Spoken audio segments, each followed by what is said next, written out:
करावे अशी माझी नम्र विनंती. आज 5 सप्टेंबर म्हणजे डॉक्टर सर्वपल्ली राधाकृष्णन यांची जयंती. हे एक शिक्षक होते. त्यांनी व भारताचे द्वितीय राष्ट्रपती होते.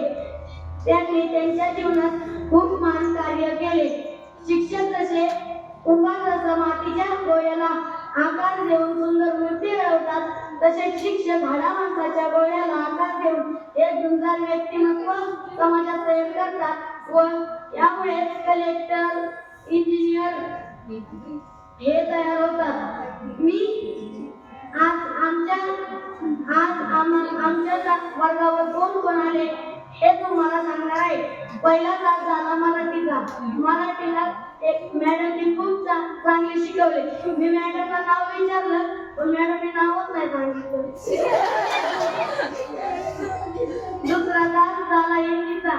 हिंदीच्या मॅडमने आमचे वाचन घेतले.